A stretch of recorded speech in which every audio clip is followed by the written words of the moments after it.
I have kind of mixed feelings being here in front of you. From one side, I feel honored because it's a special occasion to be part of it and even speak to it.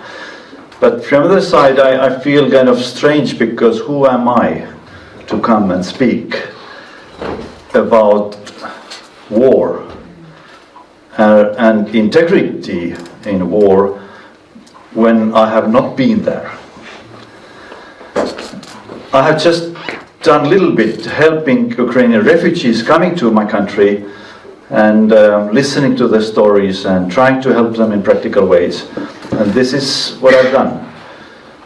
And so I'm humbled and I'm coming from beneath. And if you feel that I'm saying something which is not really according to your understanding, then this is my case.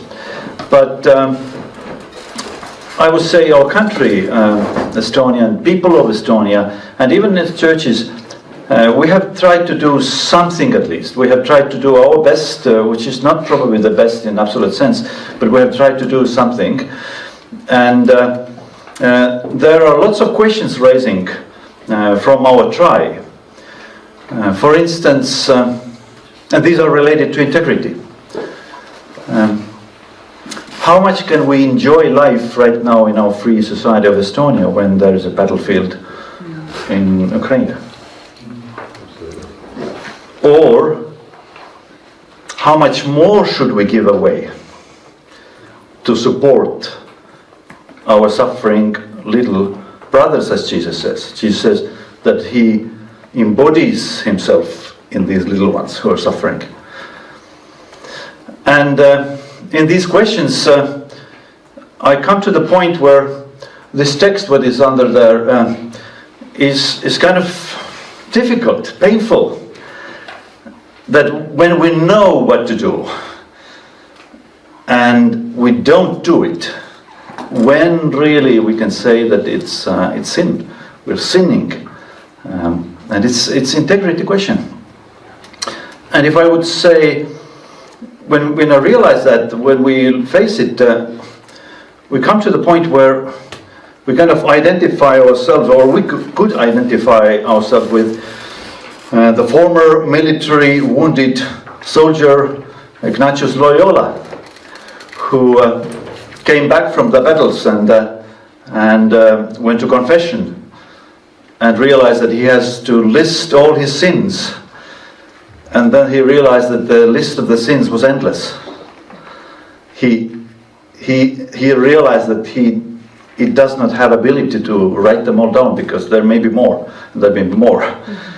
And then he had this kind of moment of grace when he realized that the purpose of confession is not to reveal a sin to God, but just to express yourself to God and get free from it. So it was his in a sense, salvation, or the Kairos moment, as we have heard today.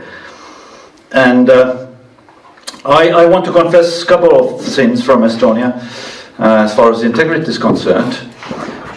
When this full aggression started last year, February, there was a kind of citizen movement called Slava Ukraini, led by a lady, Johanna Maria Lehtme, who became very famous because she was in Ukraine delivering help to your people, to soldiers, lots of people backed her up, and 1.5 million euros went through that organization. It was just grassroots thing, and delivering hospital and cars and packages of food and everything. And then just this year in spring, since she was so popular, she became a member of parliament in our elections in March. And just a couple of weeks later, it was revealed that the partners she had benefited and declared that they had gained as businesses, that gained €250,000 euros from this donation-based initiative. And that it was all friendship thing and whatever else. I don't want to, go into details. And then she had to stepped back from her position, she stepped back from parliament membership, and her fame became her fate. She lost everything in this sense. And nobody really trusts anymore this initiative, and even other donations to other organizations have come down because credibility has been lost. And that's the integrity question. And it's just one of our sins, what we can say. And the other one is our own Prime Minister. She has been most vocal, not only in our soil, but in European context also, saying that we have to go and help Ukraine and do everything and do more and so. And just recently it was revealed that her own husband has business connections to Russia. Not directly, but kind of through the different companies and networks. And there have been 17 millions they have gained during the wartime from these businesses. And now, the last tip is that she herself invested in one of these companies. 350,000 euros. And now she has lost her popularity. She's still Prime Minister, but half of the parliament is really critical, saying that she needs to be stepped down. And she has lost her symbolic capital. And again, the moral criticism can be that it is an integrity issue. It's not against the law, it's not against all the restrictions, but it's against our moral sense or integrity, the idea of integrity. One of Estonian leading ethicists, Margit Sutrop, she is a member of the same party where our Prime Minister is, and she's ethicist, she's a professor, she's also a member of parliament right now. And she had to make a statement because she's always interviewed when something happens in morality, in ethics side. And she made a post, she actually wrote an article. And I don't know if you can read it or not, it doesn't matter. What she says is that the Prime Minister in this situation is in a tragic situation because she has a loyalty conflict. Yeah. And she has to decide as a person, as a Prime Minister also, to whom she needs to be loyal, whether to her husband or to Estonian state. And she says that's the integrity issue. She has to decide it and go after that decision. So who to be loyal to? Now, since she used the word tragic situation, I want to ask that question also, what is tragic situation in moral theory?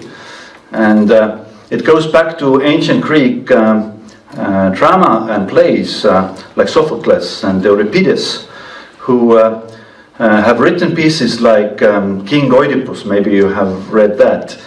When somebody's moral character trait leads him or her to the situation where he or she is going to fall anyway. That he or she has such kind of integrity which forces him or her to be in a situation where there is no good solution anyway. He or she is going to do a mistake and it's fatal. And finally, that's a very sad story. And in Greek plays, usually when you read that, you kind of emotionally are tied to that actor. And you feel for him or her. And you go with it, like in movies, the main character is your own. And finally, he or she falls morally. And everybody feels pity, but it's kind of fatal. That's a tragic situation or definition of it. And tragic hero is like our Prime Minister, or this kind of, helper to Ukraine, who tries to do his or her best, but then fails. But now, in virtue ethics, this topic has been picked up and said that some virtues are tragic in this sense. That having them, owning them, embodying them, leads you to tragic situations and tragic moments of choice or a story. And when you look at him or her in that story, that's a very sad ending. And we can say Jesus on the cross is the extreme example, that his humility, his humbleness, is such a virtue which leads him to the cross. And he dies on the cross, and we realize that with that virtue, his fate is defined. Now the question is, how is the story of Jesus different from the stories of ancient Greek dramas? Because like King Oedipus, this story kind of says that you cannot run away from your fate. When you're running away from it, it actually gets you, because if you're running away from it.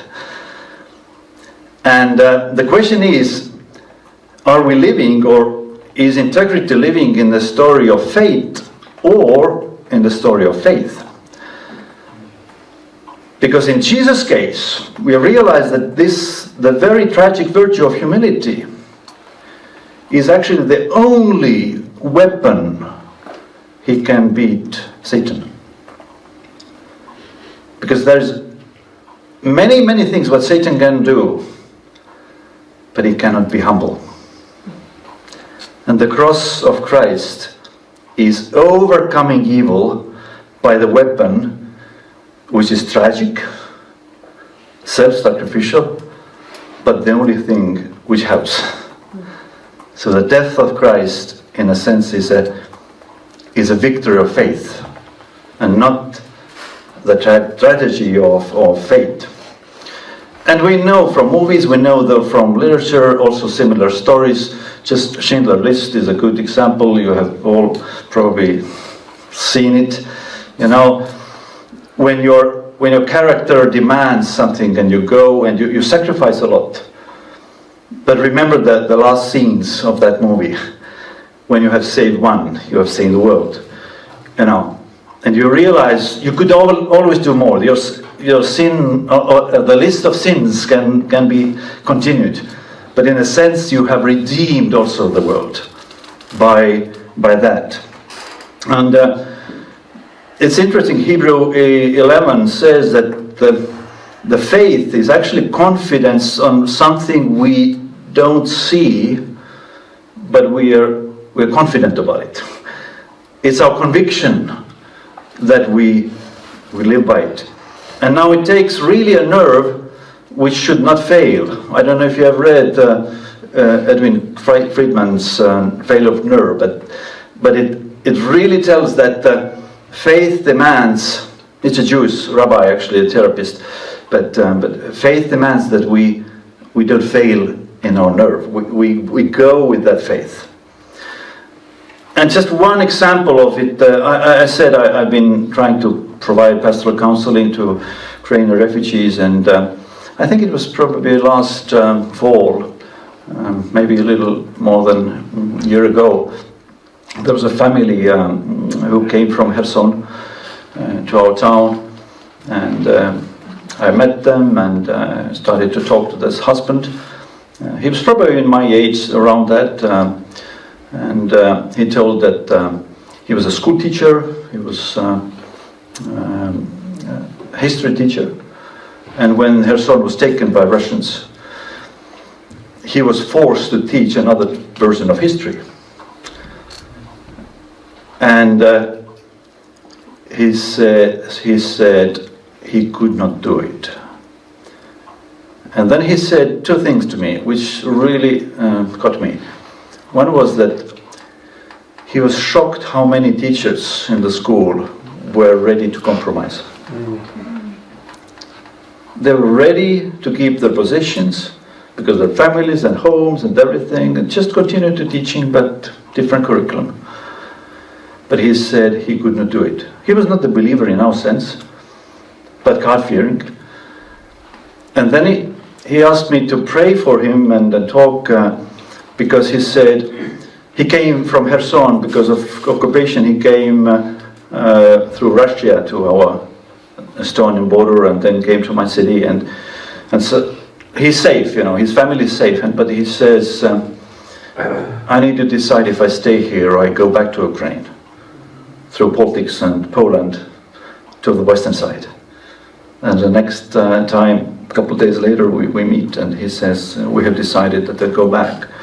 And I said, what caused you to decide that? And actually he was limping one leg because he was injured, not by war, but something had happened. So he could not really be recruited to military even. But he said, I feel that my moral duty is to go back and report that I'm here. I'm in my own country when my country needs that. And when I was listening and watching that man and the family, and they moved out, they moved back to Ukraine. I don't know where they live anymore and anything. But just made me to think that, in a sense, it's a tragic situation, but his and their family's integrity could not allow anything else. They just went. There's another author, his name is Amitai Etzioni. He's actually economist, but has written on the issue of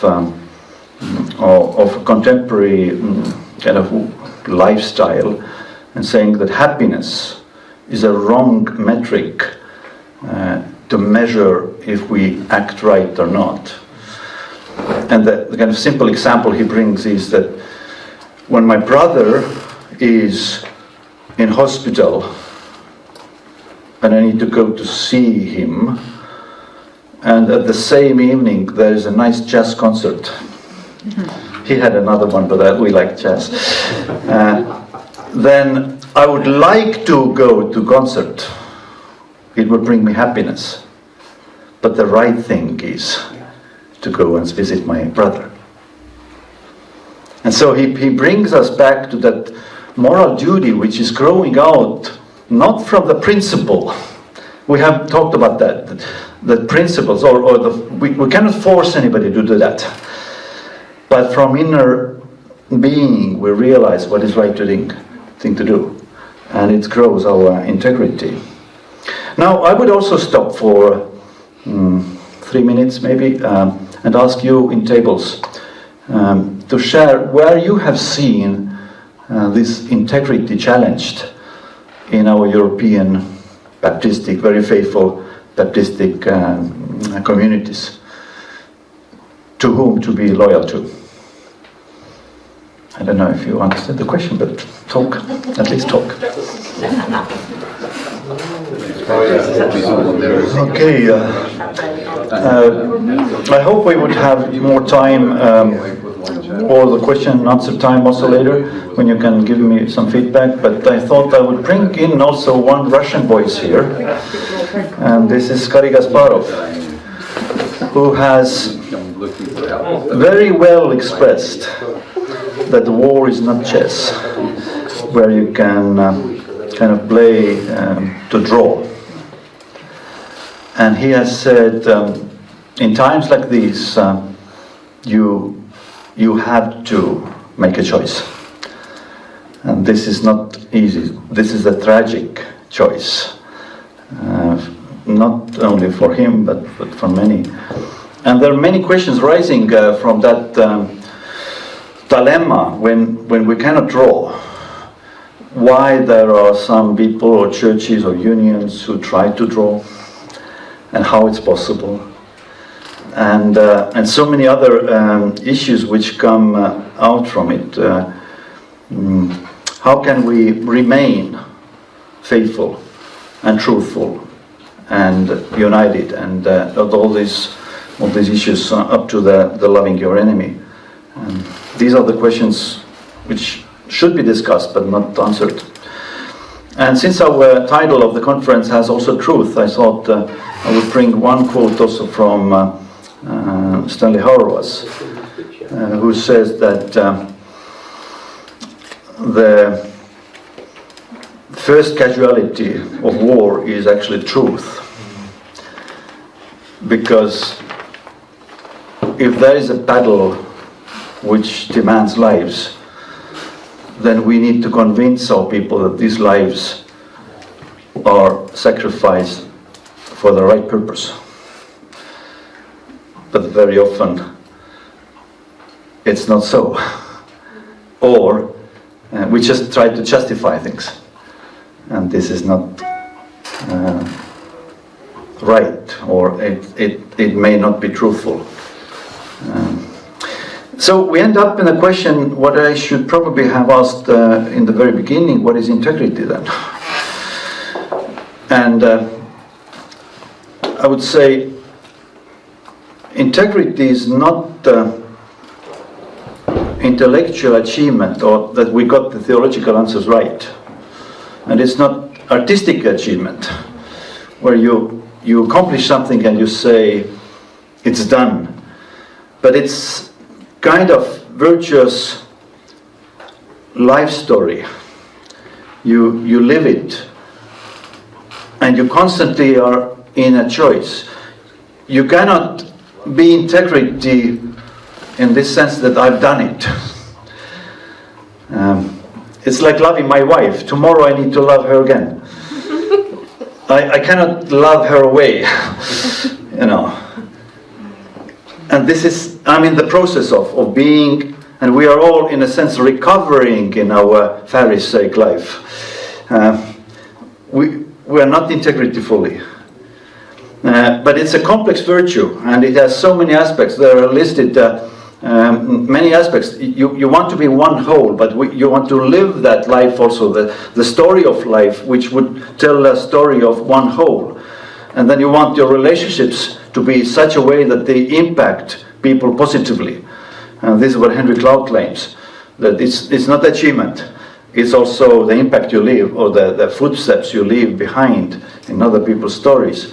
And it's all leading us to the question, how can we gain that? And MacIntyre has helped me for years, and I would come back to him. Basically what he says is that we know what is right when we know in what story we really live in. And only by knowing what story we live in, we can answer the question also what to do. Our integrity is actually integrated into that story of integration where we derive our answers. And as I mentioned, the tragic virtue of humility, this is actually MacIntyre's example of development or extension of Christian ethical virtue thought and life, which goes above and develops on the ancient Greek philosophy of virtue, because we realize that the story we live is not ending by death. The story we live in is beyond the death. It's eternal.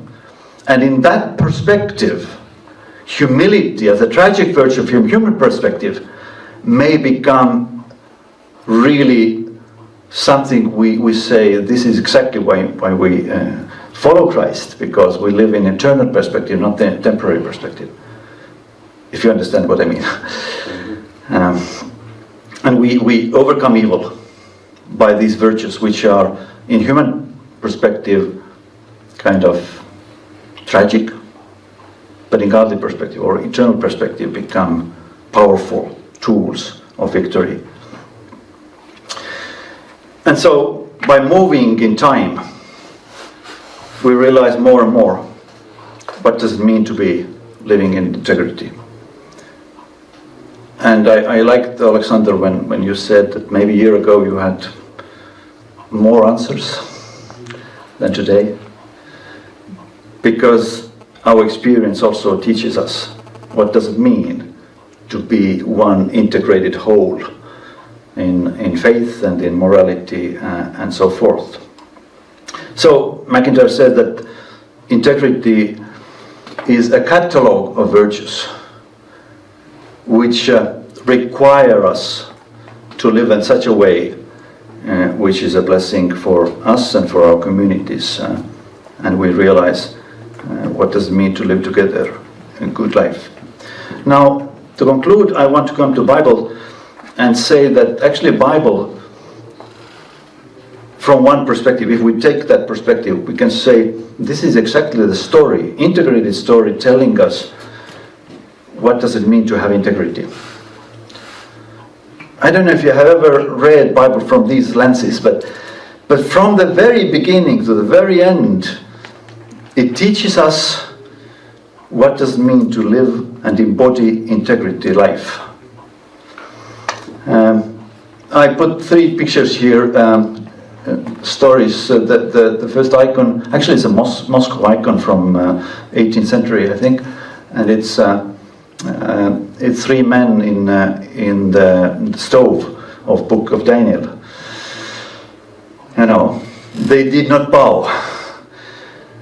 And we all who have been in children's Sunday school, we all have read that story. We know it was teaching us what does it mean to have integrity.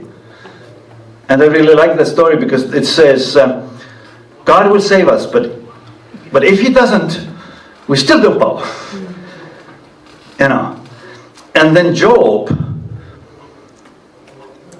at the end of the book of Job, God says, Job was the only one who told truth to me. And when you read the words of Job, it's terrible. But he's open, he laments, as we have talked yesterday and today, he's lamenting before God, and then God says, Job was the only one who was transparent, who actually told the Aletheia to me, the truth. And of course, Judas Iscariot. It's interesting, Jesus in Gethsemane asked a mentoring question from him. Friend, why are you here? He's kissing him away. But Jesus says, why are you here? There are 2 characters. One is fulfilling his measure of integrity, and the other one is losing it. And now, there is a conflict also, what I see in Hebrews 5 and Hebrew 13. And Hebrew 5 says that Jesus was developing, actually studying or learning or learned. I like the wordplay there also. Ematen and epaten. It's very interesting. The author kind of tries to play with words and sound of words, but he was developing with tears and suffering to be submissive to God until he was complete. And then 13, the same letter says that Jesus is always the same.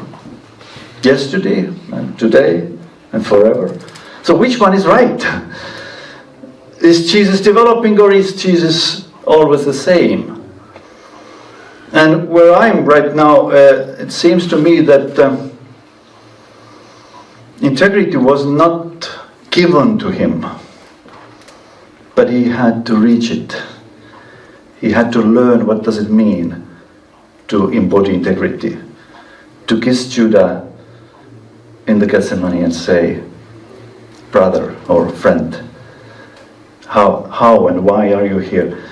Because it doesn't come automatically to anybody, even to Jesus. Jesus was learning as well. He was crying, he was tempted. He went through the lives, as Hebrew says. He was suffered as we all. He was tempted as we all. But it gives us hope that at a certain point we can come to the point.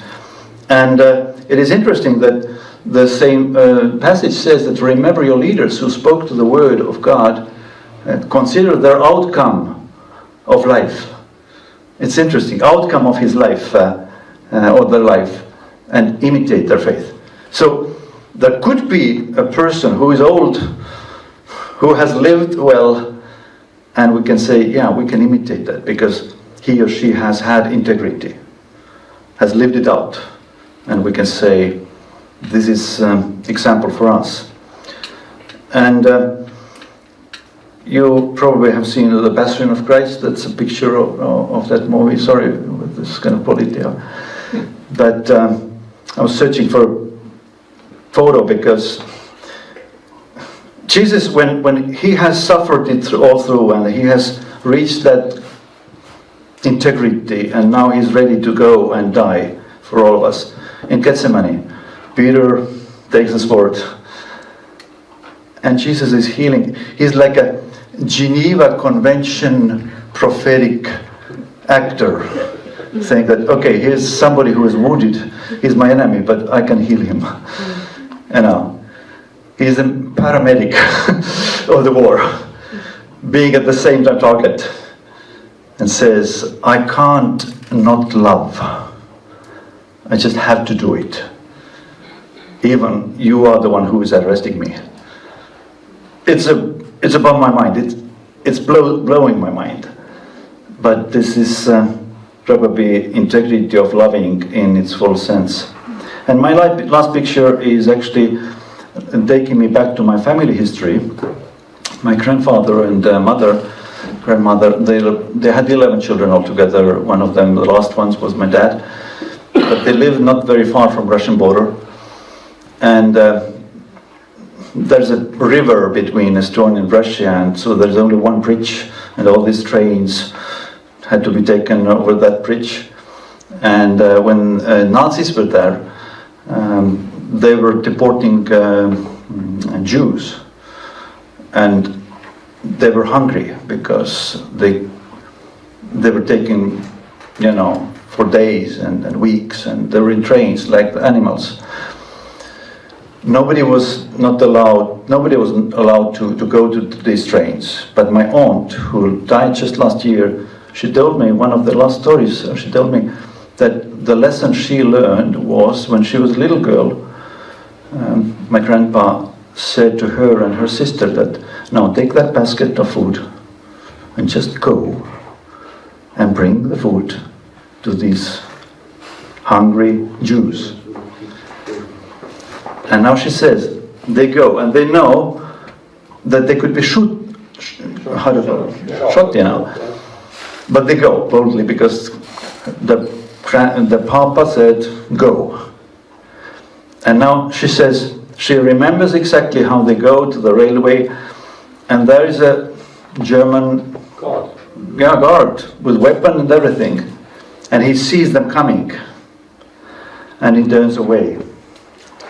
He goes on the other side until they give and hand the breads over, and then they start go away, and then he goes back and says, girls, go away, go away. And she says she realized that everybody has a sense of humanness in their heart. Even the ones who are deporting the Jews to be killed. So let's grow in integrity. And even it's questioned, we can measure up with Jesus and say, we have a next step to do, to go further.